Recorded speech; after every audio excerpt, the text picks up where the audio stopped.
o mundo mais pobre.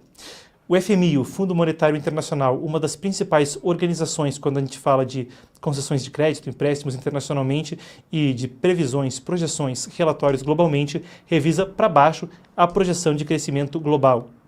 Não é o único número negativo.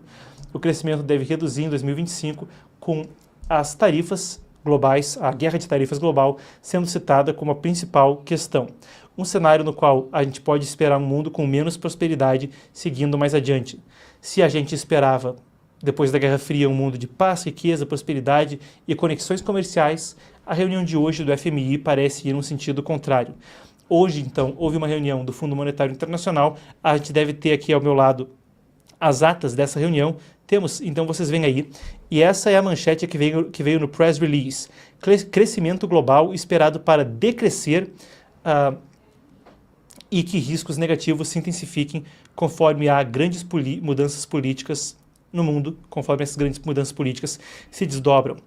Vamos então ao que dizia o relatório, uma redução de crescimento global em 2025 de 3,3% para 2,8%, citando, como a gente disse, as tarifas do governo americano como fator principal, e traduzindo esses números, o que eles significam é também o fator da incerteza. Além das próprias tarifas, a incerteza tende a também fazer que haja mais volatilidade.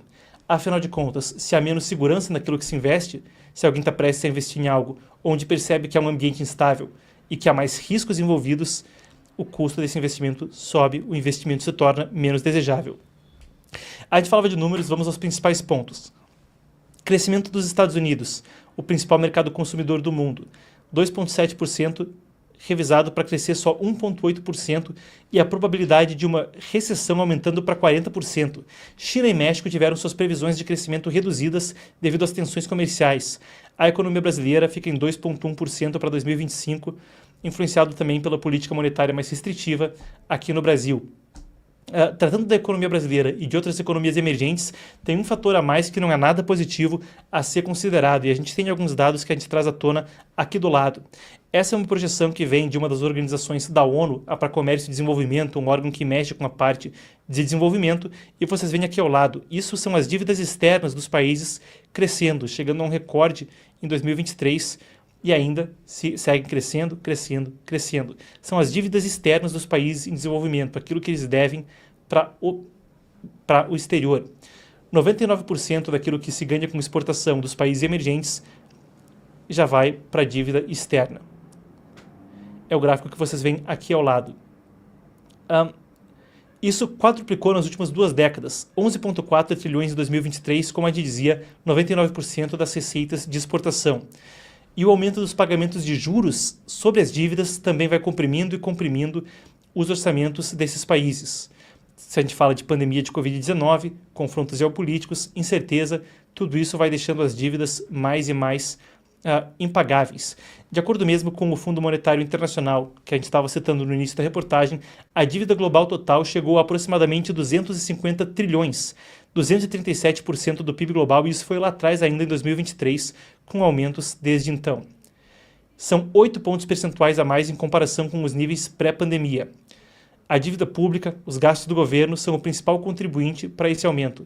E a coisa entra com bola de neve. O FMI alerta que, sem ajustes fiscais significativos, a dívida global pode chegar a 115% do PIB em 3 anos, em cenários adversos como os apresentados agora.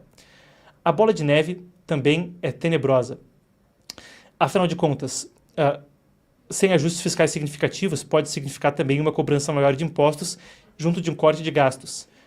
O corte de gastos para muitas indústrias que são dependentes de investimento governamental pode significar uma reorganização que vem lá também com seus desafios. Além disso, ajustes fiscais, tirando cortes, pode significar o quê? Mais taxação, o que também vem com seus desafios em termos econômicos. Isso, claro, junto das tarifas e da instabilidade global, conflitos no Oriente Médio, no leste da Europa, a tensão no leste da Ásia e ainda a questão tarifária gera um ambiente muito complicado para ver o que se acontece, o que, claro, ajuda a gente a entender o que o FMI fala, um mundo mais pobre. Nesse contexto, claro, vem o nosso próprio país, o Brasil. A gente falava das projeções de dívida global crescendo e vocês veem aqui os gráficos que disparam no sentido negativo quando a gente fala de um aumento da dívida. De toda forma, Agora a gente pode deixar isso um pouco mais palatável falando também sobre a questão brasileira. O Brasil é um país que também opera muito com exportação de commodities, minério de ferro, soja, petróleo. Quando se fala de uma desaceleração global, isso pode ter impacto em uma diversidade de setores da indústria brasileira. Mas ainda existe a questão da dívida, se a gente fala de um crédito mais caro. Globalmente, no Brasil, a gente vê também um crescimento do gasto público acima da inflação e um governo com dificuldade para lidar com os seus gastos via a sua taxação, que já é uma das mais altas do mundo. E há mesmo especulações a respeito de um colapso econômico no Brasil não tão distante daqui, 2027, 2028, é uma questão frequentemente dita. O que você vê aqui ao meu lado vem de um economista chamado Daniel Mitchell.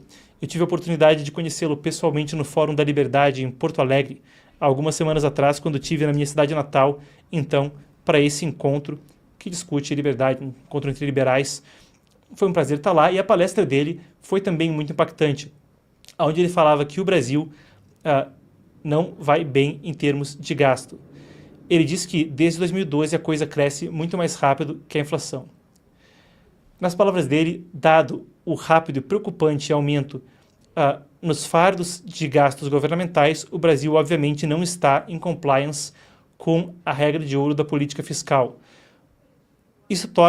O que torna isso especialmente desapontador é que o Brasil rapidamente teve um teto de gastos, mas os políticos rapidamente escaparam dessa regra. Os dados da FMI confirmam que o Brasil também tem o maior fardo fiscal de todos os governos da América Latina.